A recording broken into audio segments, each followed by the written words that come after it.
and the whole inspired crew, but it's like there's so many kids that I've seen coming up that'll be like, I want to ski for me, not like Andri, or like a negative version of you, or like that, oh, he just does contests. And it's like, really? Look at CNN. Look at Real Madrid. He's actually doing everything. Like, he's amazing. And I feel like people are kind of one way or the other. Like, people have opinions about you, which is pretty rare in skiing. That's super interesting because I mean, I'm not talking to these people, I but know. so what are these guys saying? Yeah. I need Well, to know. it's like the floor is lava stuff, Yeah. where it's like, I've seen one of two things. Everybody's either like, oh my God, that's the coolest thing I've ever seen in my life, or lame. He's not hitting handrails. Yeah. Okay. Yeah. Yeah. Yeah, it's like, oh, he's not hitting the same down flat down rail and doing a front two out of it like everybody else, being authentic. I think actually about the haters, it used to be even worse when I was younger, I would say. Now it's like pretty chill, to be honest.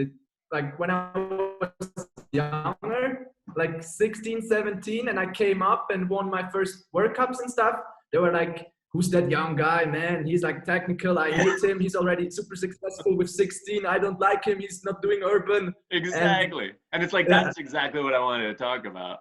but Because it's like, I I think watched Bobby go through it. Then I watched Nick go through it. Watched Russ go through it. Watched you go through it on the outside. And it's just like, guys, it's the same. Like, you all love Bobby now, Everybody accepts Nick now. You're all going to love Andri. He's great too. Like, just give it a second. Hey, yeah, what's but up, Brace? That's hello. Brian McCarthy. He's the ski coach for the academy out here. Yeah. Hey, man. Nice. Stoked you came. I think Actually, yeah, you want to, how do you spell your last name? Regatli. I don't know. Like in Swiss German, it's Ragetli, but I think in English you just say Regatli. The What? spelling? You're on mute. The spelling of it, R-A-G. Aha, you mean the spelling? Sorry, I thought Ragetli.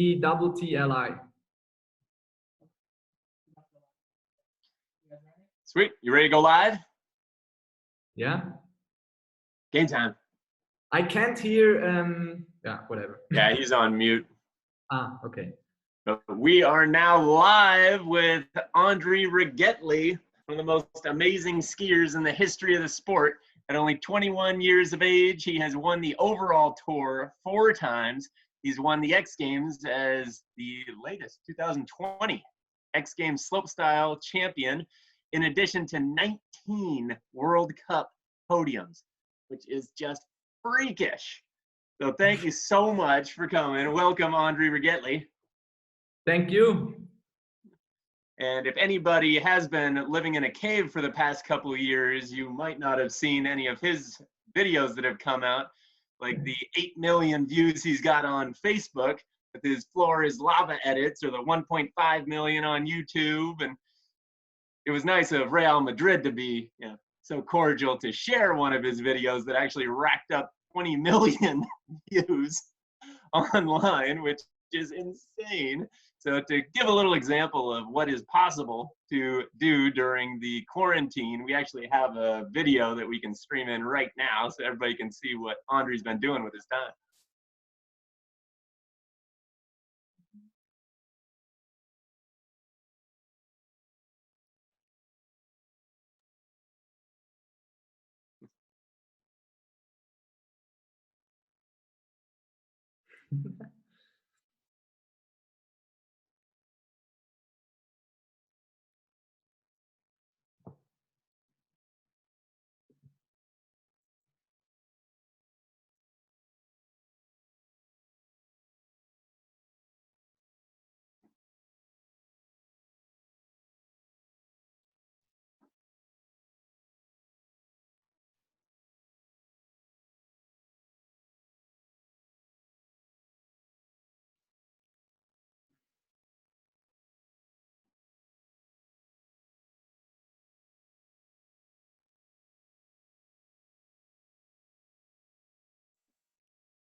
You gotta keep it safe. Andri, you are insane. That is amazing. I think that gives you the official title of King in Quarantine right there. To get things Yeah. started on that, who would you actually say inspired you as a kid? Because you see this amazing creativity that you come out with, and it's got to wonder where it comes from. Um, I think my idol was for sure like TJ Schiller and Tanner Hall, because when I was like 6 years old, I have been a ski racer, and then a friend of mine gave me like free Armada skis, and I tried them, and I fell in love with free skiing. And yeah, I loved all the skiers from the Armada team, but I think TJ Schiller was my biggest role model. I really looked up to him, and yeah, I think he was my biggest role model. But also, like Tanner Hall was really big for me. And as you got older, who inspires you now? I think it changed a little bit over the years. So when I was like 14, Kai and Elias, like my teammates, really inspired me. And now I'm not really inspired by any skier anymore. I more look up to like Roger Federer and Cristiano Ronaldo or these guys. And yeah. That's a really interesting point that eventually everybody kind of hits that point in their career where you have to start looking outside of your little world and your sport. You know, you start thinking of guys that have superseded their sports, like Travis Pastrana with dirt biking and Shaun White with snowboarding, Kelly Slater with surfing, you know, just broadening those horizons. And you brought up an interesting point earlier when we were chatting about Real Madrid and that connection there. Could you actually tell me a little more about that? Yeah, so I made that like I think a lot of you have seen my Flores Lava videos, and the second one I made, I had the Ronaldo shirt on because he's a big inspiration for me. So I wore the shirt for the Flores Lava, and that video went viral again. And then Real Madrid saw the video, and I got in contact with them. They shared a few videos now of me, and they also made like a whole story about me, a 10-minute video on YouTube. And yeah, so I'm like in contact with them, and I sometimes get free shirts with my name on, and yeah, it's pretty cool. I love how you drop that like it's so normal. You know, sometimes Real Madrid sends me some shirts with my name on it. You know, just like everybody else. I don't see what the big deal is. But for anybody else out there watching, if you guys have any questions, definitely hop in Facebook Live on the chat. Type that in. Love to get it right out to Andri so you guys can actually be part of this conversation with him. The tagging on to that part about who you are and kind of what drives you. What would you say your motivation is to keep pushing that sport? Because you always wonder, it's kind of easy on the rise up. You see a lot of athletes where it's easy for their goal to be number one, but now that you've been number one 4 years in a row, what drives you? What's your motivation to do a quad cork 18 or switch double 9 high 10 over a 100-foot jump? Thank you that you think that I was the number one for the last 4 years. That means a lot to me. And yeah, for sure. Like in the beginning, when you're like 14 and you dream about being a pro skier, I think it's easier to find your motivation to always work hard and like to be at the top one day.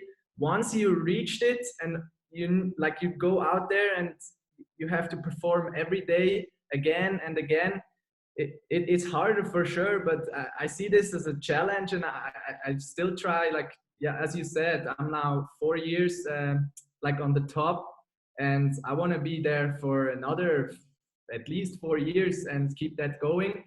And about motivation, I don't really believe in motivation. I try more to be driven, and just like, I know you won't be motivated every day. It's just, as human, you won't be. So I try to be driven and just do it every day. Like, yeah, if I don't like it, I'm just gonna do it as well, you know. That's an amazing skill to have. It's one of my favorite sayings is how you do anything is how you do everything. I've definitely seen that hanging around with you, that a wonderful human being, works hard on the hill, off the hill. We were stuck in a snowstorm this last fall up on the glacier in Sauce Bay where you could barely see your hand in front of your face. And there was Andri up on the hill talking to the park crew. What do you mean I can't do switch double 1620s? What's the problem?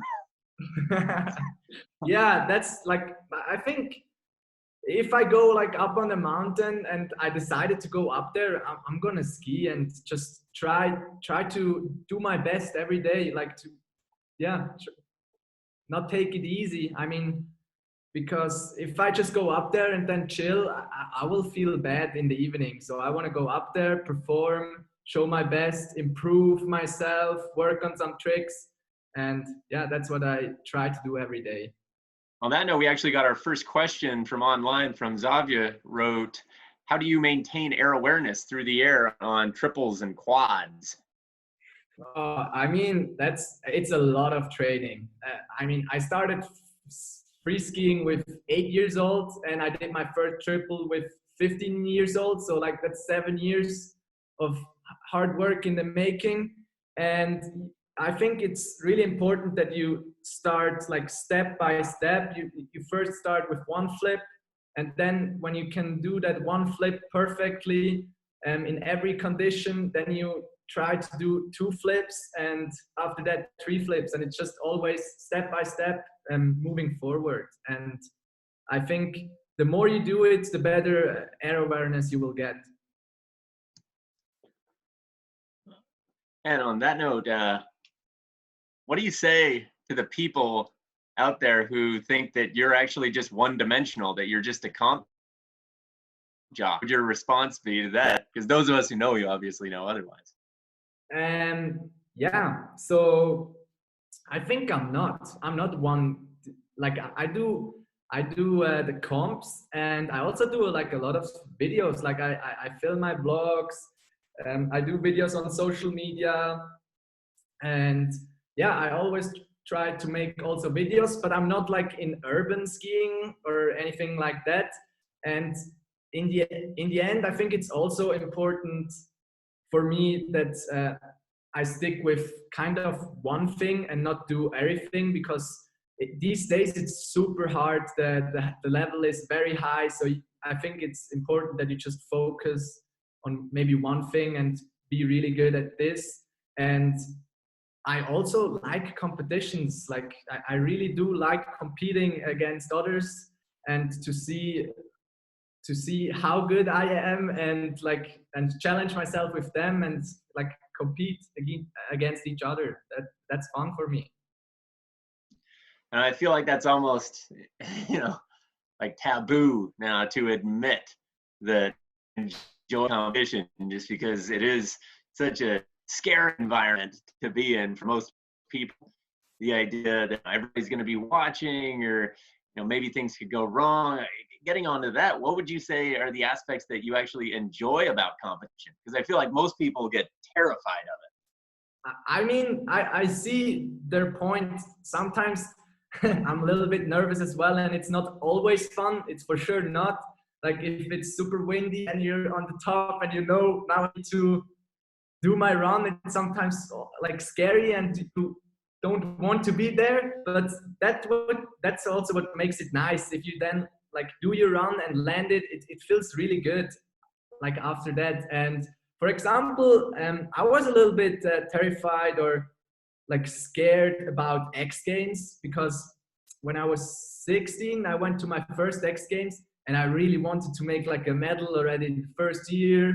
And I think I was a little bit too ambitious, and it didn't really work out for like 2 or 3 years because I just made myself maybe too much pressure and I wanted it too much. And yeah, that was maybe a little bit the also I had their problems with competition and competing as well in the X Games, but I'm glad I took the gold this year and it really worked out. I know I speak for a lot of us out there who can say that we're kind of shocked it actually took as long as it did. every year for like the past 5 years. I remember having conversations with people. Who's it going to be? Who's it going to be? It's like, okay, well, Andri's definitely going to be on the podium. Who are the other two guys? Nick and ABM are going to be in there. You know, LeVay Hall, all the boys. You know, definitely want Thin and Wacko, Kiwi boys in there too. Miss you guys. But we actually have another question online from Trevin. Brings up an interesting point. He says, I'm from Ohio, and the jumps here are super small. It's hard to learn big tricks when I have limited sized jumps. What's the best way to get better when I'm limited to my environment? Hard question. I mean, just try try to spin in every direction. Like, can you do, if let's say your jump is only, you're only able to do a 900, like try to do the 900 in all four ways and work on that. And then maybe you, like, if you can do that, maybe you need to travel and have a better environment, like for a bigger jump. I love that, though. Just take advantage of all the opportunities that come your way, max out your environment. And it's something that's very clear watching you everywhere you go, wherever you turn up. It's like, well, you know, is that jump tripleable? Yeah, Andri just did a triple. Is that jump doubleable? No, it's a mogul jump. No, Andri did a dub 10 on it. It's doubleable. That rail's so small, it's in the ground. There's no, he did a 4 onto it. Yeah. On that note, actually, our snowboard coach here, who has also coached 4 Olympic gold medalists, in addition to back-to-back Olympic silver medalists, Elijah Teeter, asked an interesting question. Said, any process that you go through to overcome fears? Like what fears, like fears in general? Yeah, I think, you know, comp related, ski related, but I think more often than not, you know, there's that crossover into life. But just as a person, you know, what tools do you use to overcome fear? I mean, I would say I also, like, I really work hard on my mental state as well. Like I try to read books. I try to improve there as well, because I think it's really important. It's not just the skiing aspect. So yeah. And for example, this year in China, like I had, what was it, the second Big Air World Cup, and I crashed on my head and had a concussion. And my season was actually like looking not good at this time. I knew I had to skip Atlanta as well because of the head injury, and then I knew I had no chance for the overall World Cup, and I had just made one podium, and it wasn't looking good, and I was like bummed as well. But like I learned a lesson from that, and yeah, after that I won a lot of competitions, and I made it the best season ever, I would say. But it was also like that obstacle made me better, because I think in China I was maybe skiing only to be on the podium. Like all I was thinking about was I need to make that podium. And I think I changed my mindset to more, I want to show my best. And if I do my best, that's all I can do. And yeah, I think I needed that lesson in China. And now when I look back, I'm glad it happened. And yeah, like that's, for example, how I overcame that obstacle. And yeah, it's not always easy. I love that, though. It just shows that, you know, humanity part, that a lot of times you're not going to get what you want. And one of my favorite sayings is that the master has failed more times than the beginner has tried. Like, you're a prime example of a master of your craft.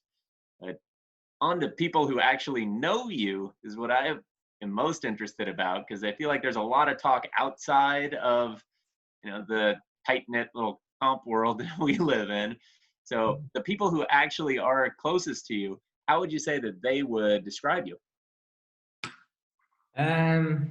If my mother would describe me, she would say I am very hardworking. I always want to win, because like I love like the feeling of winning, and I am not giving up.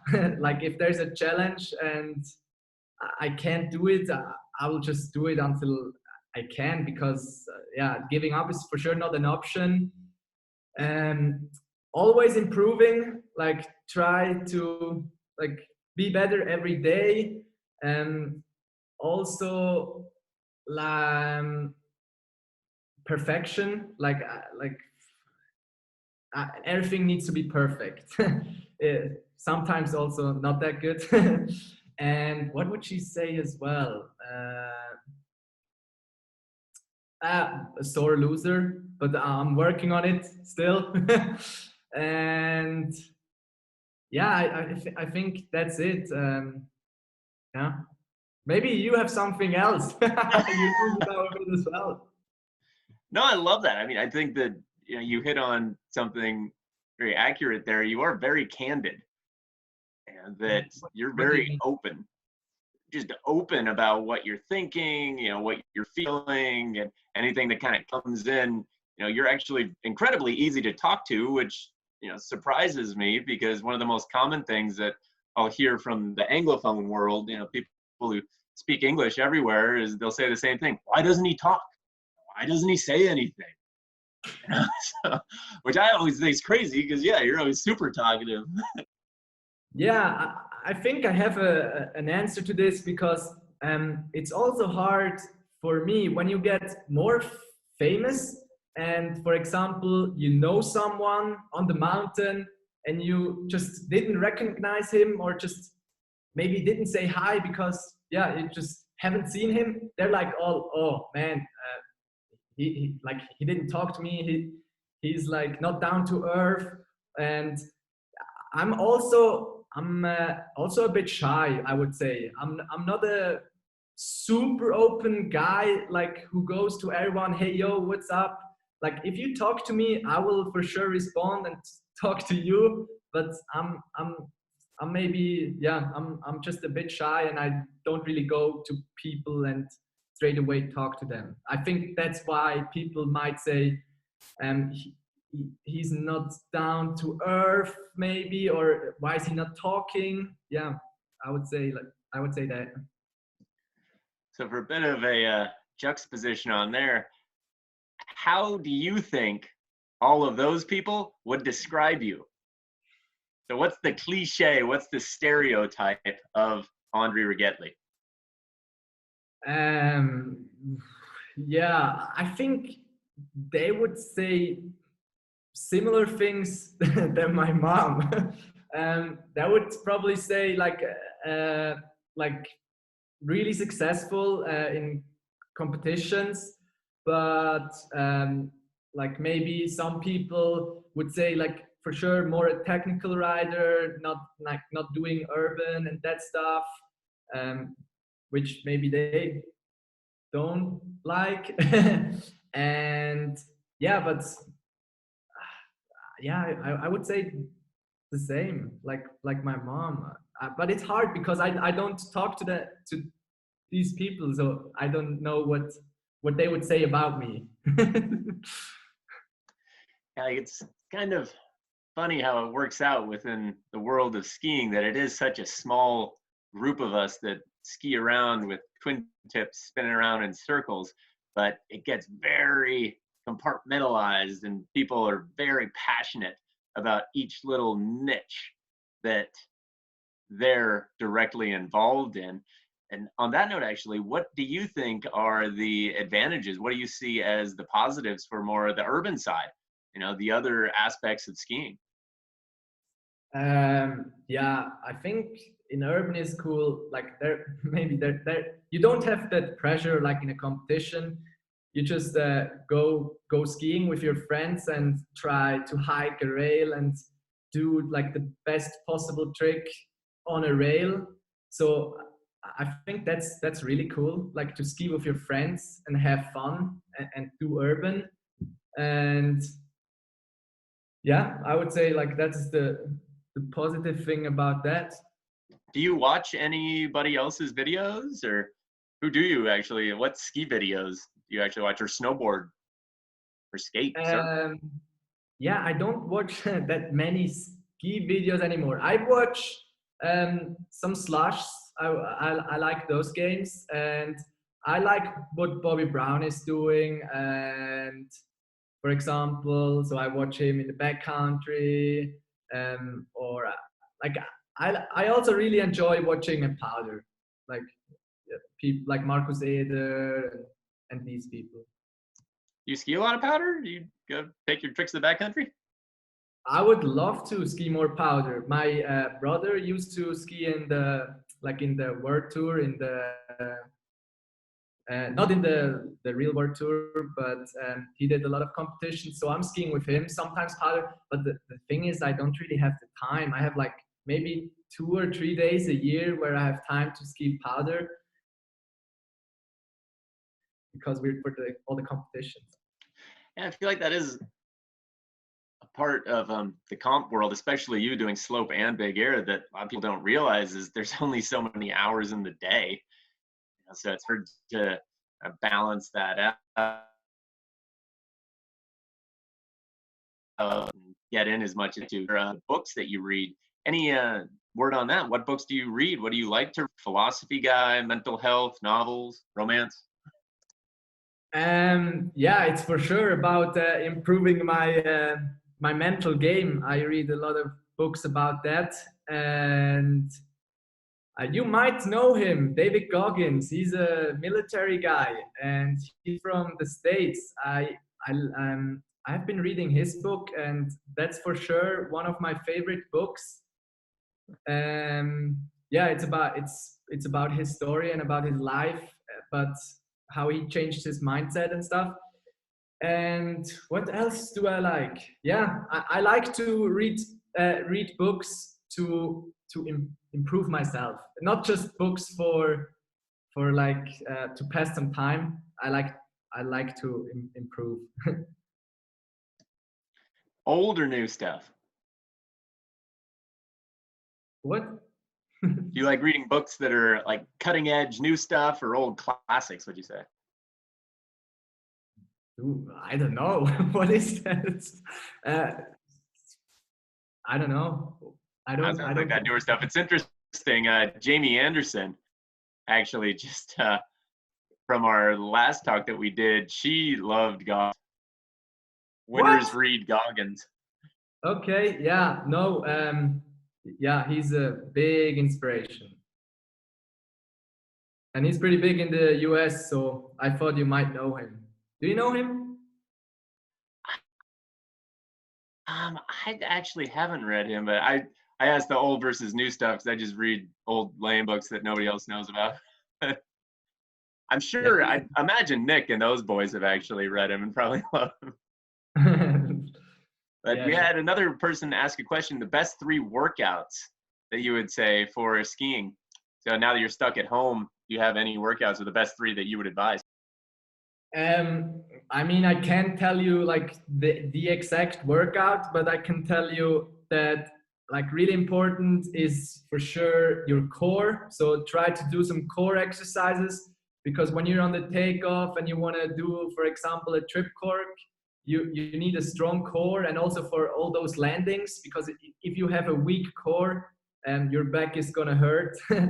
And then also like some leg exercises because like from all the landings and impacts it's very important that you have like strong legs and also some balance. Like I think balance is really important like slackline or on those balance boards that your knees are stable.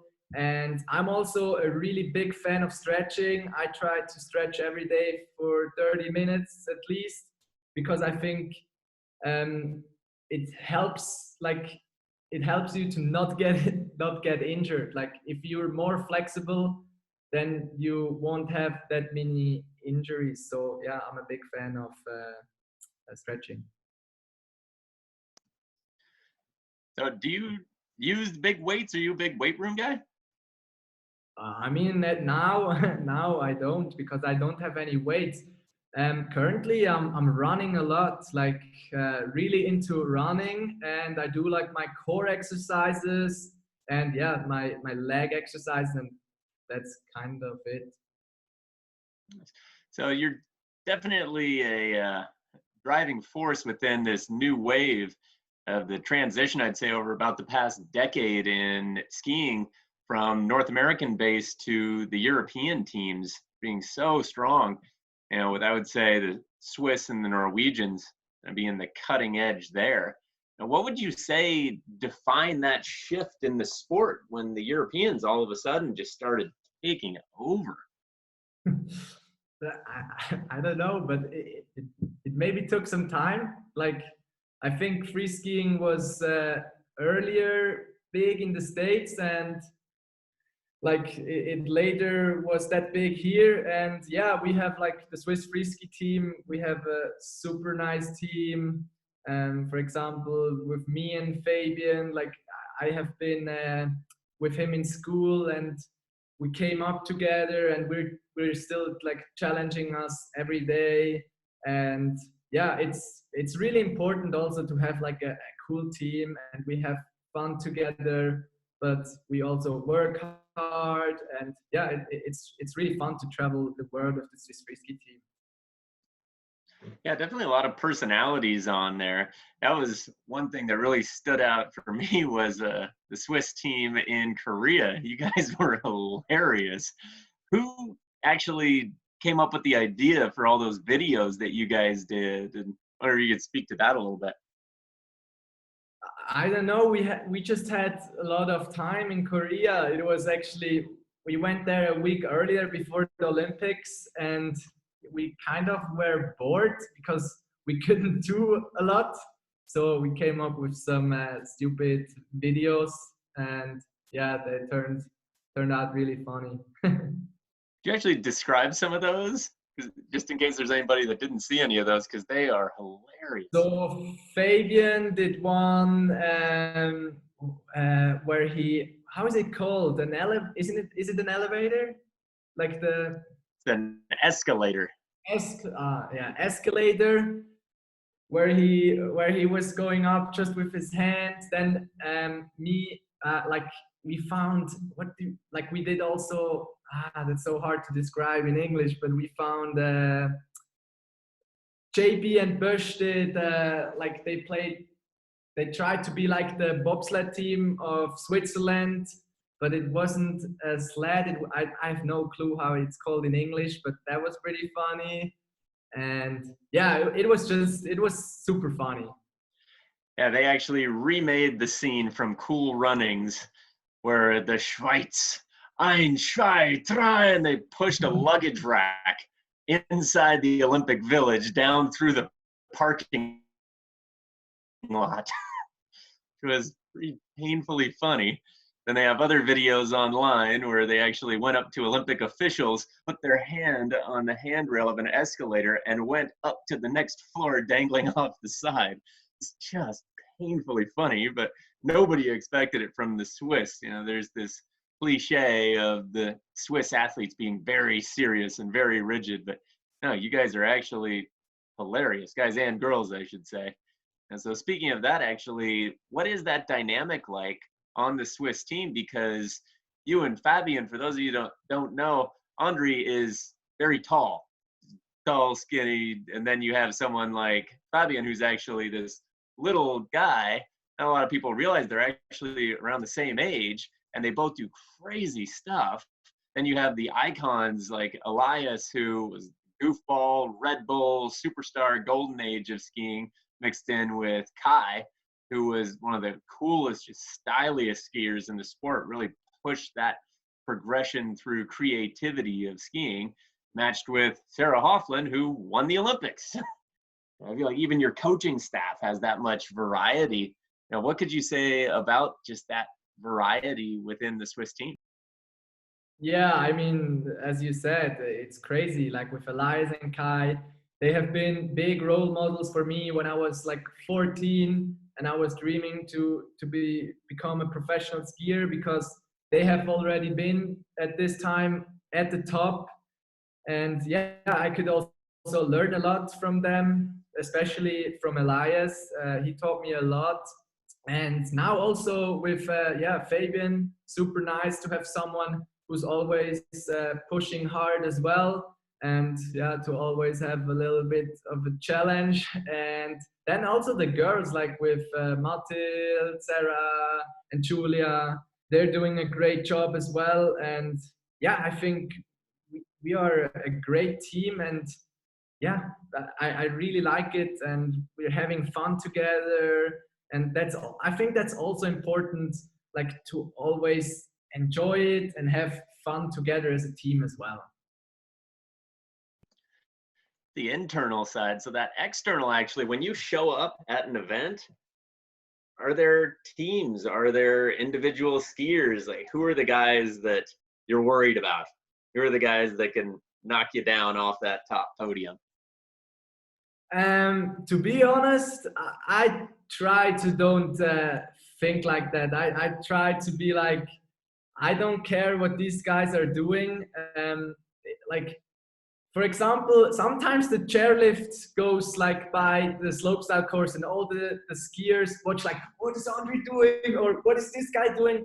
I'm like watching in the front and just like focusing on myself and don't really care what others do, because in the end it's just on myself. If I show my best, I'm sure I will end up in a good position. And that's also just the most important thing, to show your best. So you mentioned the guys that were in front of you, that you were looking up to, and then you became, that top dog. It's kind of crazy to even think now that at 21, you're a bit of a veteran.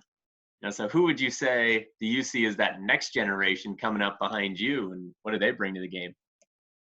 Oh yeah, hard question. Who do I think? I think there are a lot of kids. I don't even know. Like last summer, we have been in Maximize in Canada on the airbag, and I saw there like 8-year-old kids or 10-year-olds who did already top 10s and stuff. I mean, that's crazy to see. I mean, I did with 10 years old a Switch 7 mute, and I was super stoked. So it's for sure, it's crazy to see, and I'm wondering how it will be in a few years. But I can't really say a name, because I think I'm still pretty young, I would say. So there are for sure a few guys coming. So we've got another question from Finley online. As my question is, what's the best way in being able to live in a mountain town and work on the mountains in skiing and snowboarding? Sorry, I didn't really get that question. So basically asking, what would you advise the best way to live in a mountain town? Like Flims or Lux or Park City or Whistler, to actually follow that passion. I mean, I grew up here in Flims, and I was a ski racer. And then I remember I just went through the park, and I was like, shit, this is pretty cool. I like it. And I had the perfect environment to be in the end a professional free skier. It's a really good park up here. But I think also, if you don't have the perfect environment, just if you like really love it, and you work and try to improve on your tricks, I think it doesn't really matter, because in the end you're gonna travel the world anyways. Well, and then from Traven, do you think that there is an age where it's too old to actually get into the sport? No, I don't want to be like that negative person who says when you're 16 and you start, you're too late. I think you can still do it even if you start with 16. I don't know, but if you work hard, and then you can. I mean, Sarah is a perfect example. I'm not sure, she was like 23 years old when she started free skiing, And now 5 years later, 28, and she won like 4 years after she started free skiing, she won an Olympic medal. So I would say everything is possible. Yeah, but I mean, if you start with 30, yeah, might be too late. Saying I'm past my prime? What? Yeah, you can still try it. You could do anything once, you know? And we actually have an alumni from the academy here who asked, when you show up at a competition, what is the first thing you think of doing in a run? And then how do you prepare to do that? Yeah, so normally it's always like 2 or 3 jumps, and you do kind of always there's like similar runs throughout the season. So I will always like, you see already, like before you go to the place, you most of the time you can see on Instagram or wherever a course preview. So I watch like the course preview just to know if there are like 2 jumps or 3 jumps, and then like I have already something in my mind. But I think it's also important that you like go, like don't have a plan already before you're there, because you still need to check out the whole course, because then sometimes a jump might be very small, so that trick won't be possible, so you have to adapt. And yeah, a lot of times you also really have to adapt to the course. And for example, when you plan the run and then on the competition day it's really windy, it's bad weather, and then you still need to change your run, yeah, it's also important that you can change your runs, yeah, in a competition. Nice, just getting a lot of backup for you. That's a really good little piece of advice there. Not just being locked into that one run, getting the breadth on it, so you cover your bases. So you mentioned Maximize, and we were talking about Saspe. Now there's Livigno, there's the Kings Project over in Japan, and then Cadrona's got their bag, and their park's amazing. There's just so many opportunities out there now. You mentioned earlier that back in the day when you were a kid, you used to see the videos of Wendell's. And what could you actually tell us about what you thought of Wendell's and Mount Hood when you were younger? Yeah, so I remember when I was, I think, maybe 10 or 12 years old, around that time, we heard about that camp in Windwells, and it was known as one of the best skiing camps, and you really make the progress over there. So I really wanted to go to Windwells, but yeah, I was just too young, and I never made it over there. But I hope to ski in Windwells soon in summer. I've been offering to have you over here for years. You gotta just come. We got a spot for you. Love to have you out here. Do some flippy twirlies all over the place. Sure, I'm down. The facilities part, it's interesting because I see those kind of 2 aspects of training is, yes, the facilities, but also the coaching, the support aspect. So we got another question of what are your thoughts on having a coach compared to not? Some of the benefits or drawbacks, because some kids don't have access to it. I think if you're a small kid and you don't have a coach, doesn't really matter. I think you can learn the tricks by yourself, or like with a friend. Like if a friend is up there and you try a new trick, just tell him, hey man, try to film that jump with your phone, and then you can check it on after. And so I don't think you need to have a coach, but for sure it helps. But when you're like in the competition, in the World Cup scene, I think yeah, you kind of need a coach, like to help you sometimes. Yeah, I'm really glad I have a coach, to be honest, or 2 coaches in every competition. I can't hear you. Oh, sorry about that. That's a big piece I've noticed over the past couple decades in the sport. Like when I first started in 2003 at the X Games, I think there was only 2 coaches there. It was just Trennan Painter from the Canadians, and I was coaching an American there. And now all of a sudden, every event. There's coaches, there's physios, there's wax tech, there's support. You know, what do you think of that shift over the years and that transformation in the sport? Yeah, like our sport had a big transformation in the last decade. Yeah, um, I think it's also because like 15 years ago, you went to the X Games like, yeah, I'm in the X Games. I just go there and have some fun. It wasn't that much about the competition, I would say. Don't get me wrong if I'm wrong, but now since free skiing is an Olympic sport, it's like it's like yeah, it's like a real Olympic sport where everyone tries to win, and it's not that easy anymore just to be on a podium. You have to work hard, and you need a team around you. You need the physio because you have like, for example, this year we had 6 World Cups in a row, or not World Cups, but like every week a new competition. So also for your body to like have some regeneration, it's good if you have a physio. And yeah, I think it just changed over the years a lot. And there's a lot of talk around the good old days, you know, or the golden days of these action sports. So now with sports like surfing and skateboarding actually going into the Olympics, which do you think, well, but I guess I'll keep it on a personal level.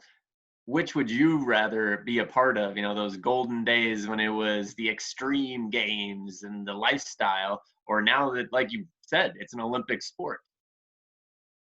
Um, I, I don't want to be like thinking that I'm like all the time thinking, oh man, I was 10 years too late. I would rather have been like in the golden days where you made a ton of money by doing almost like not a lot, let's say it like this. I'm glad to be here in this generation, and yeah, no, I'm happy with it. We actually have another interesting question online that, you know, speaks to a lot of that, and it's from an Andri. He said, another question is, what language do you speak? What languages, sorry, do you speak? And do you think that it is necessary to speak English to be a pro? So I only speak like Swiss German, and I can speak High German. I speak a tiny bit of French, but not good at all. I had it in school, but didn't make any progress there. And I couldn't speak English when I came on the tour, so I just learned it by doing. And for sure, in the end, I think yeah, it's important that you can speak English, but if you can't, I mean, the Chinese also can make it without speaking any word English. So yeah, for sure a benefit if you can speak English. Yeah, and there is a lot to be said for that, that, you know, a lot of the Olympic sports and mainstream sports, you can let the results speak for themselves, whereas with these lifestyle sports and action sports, there's the personality component of it. I wonder if you could speak on that. What do you think is the role in that personality? Do you think it actually matters or not? Should it just be the straight numbers that win an event, or should there be, you know, the standout factor, the personality in skiing, snowboarding, skateboarding, or should it just be the biggest spin wins? No, I would say here for sure not always just the biggest spins. I don't think that would be the answer to this. Um, I think it's a combination of doing like big tricks, do them stylish, but also if you do like a stylish trick, which is hard with a crazy grab, you should also get rewarded for it. And I think like the judging these days is really fair and cool. I like it. If you do a trip cork, you get your points, but also if you do a nice up 16 blunt, you get your points. So I'm happy with the judging lately. I like it how they reward also tricks with nice grabs and not only big spins. but they also still reward big spins. So I think that's important to like push both directions, like push the technical side, push the stylish side, because I think free skiing is still an art. It shouldn't be like only big tricks, because then we can go to aerials. So yeah, we still should grab and everything. So yeah, I think it's good how it is these days.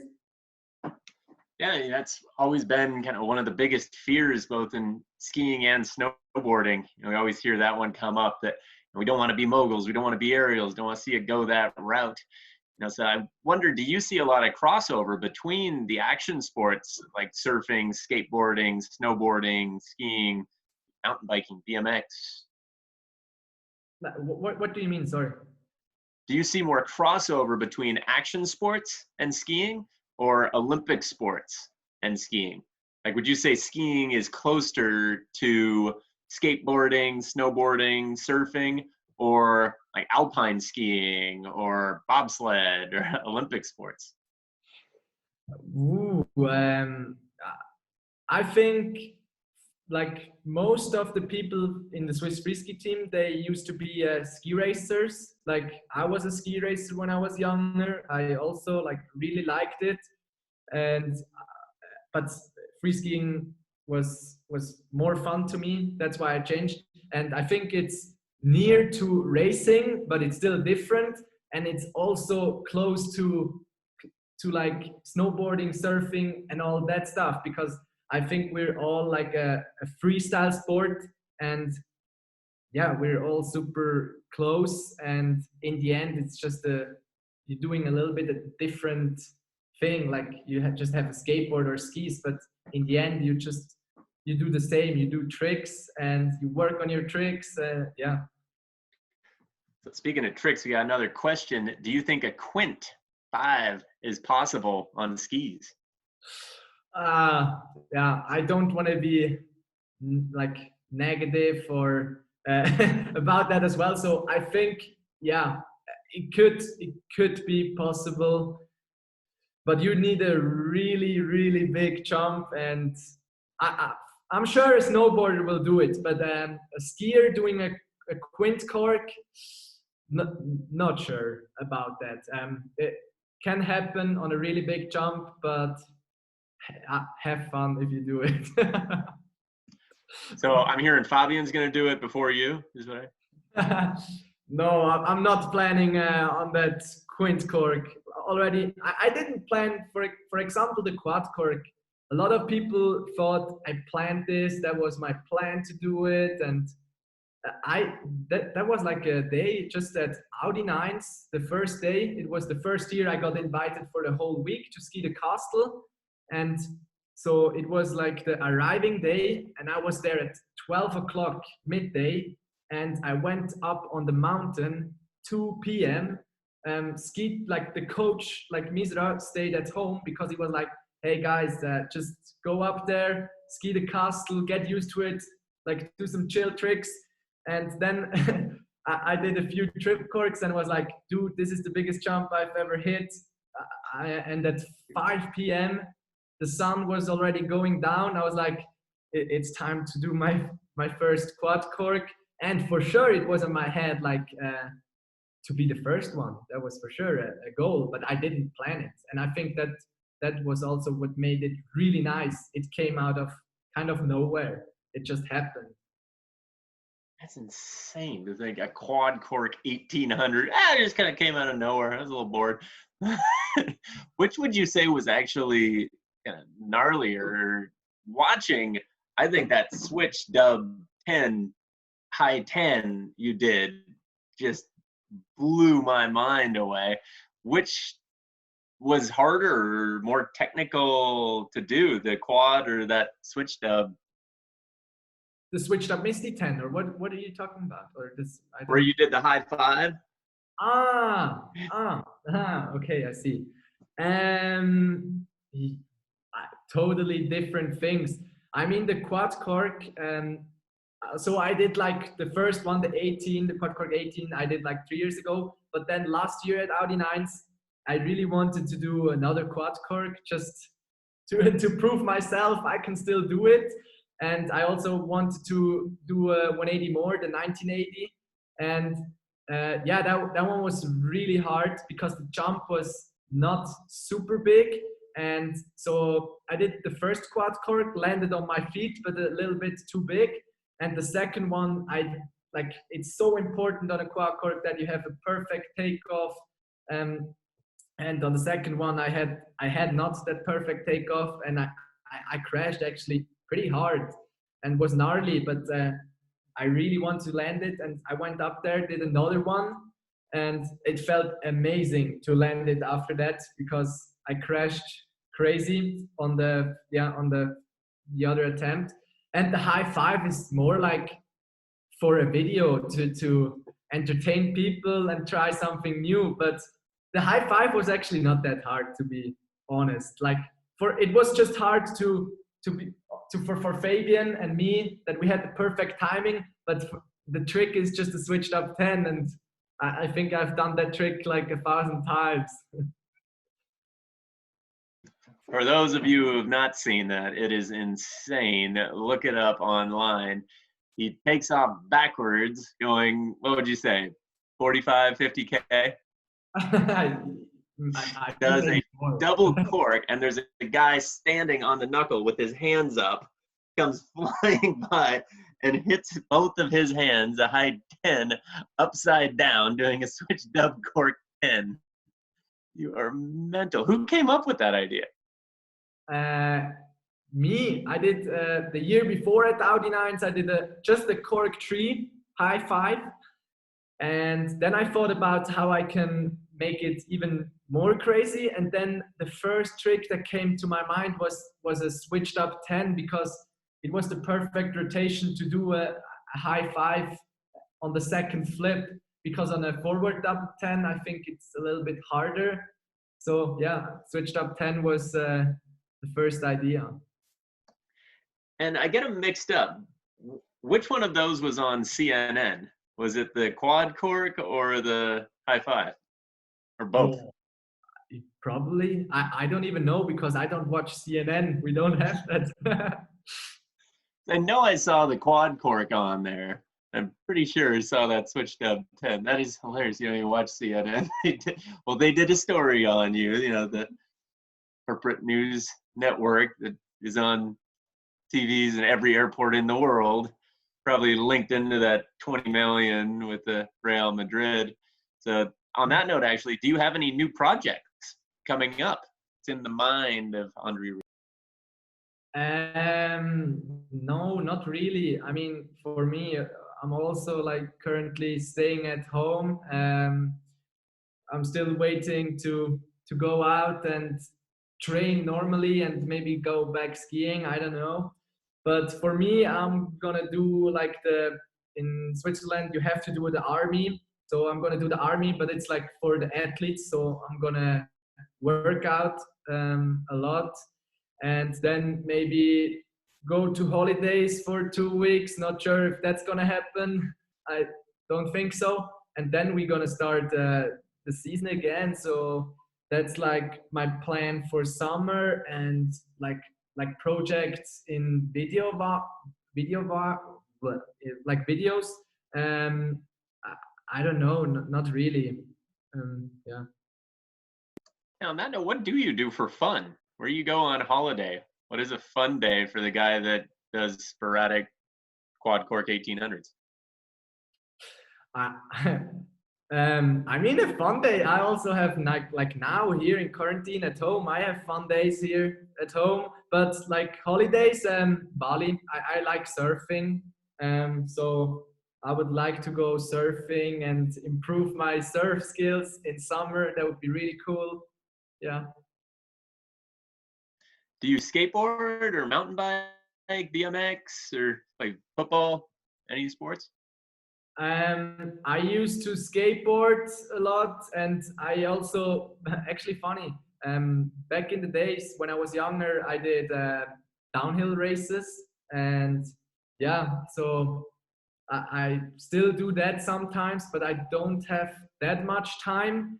And skateboarding, I quit skateboarding because like I had already a few times like a sore ankle because of skateboarding, and it's just, I would say, too dangerous for me. I could in summer a bit, but I'm not skating anymore during the season, and because it's so easy to injure yourself.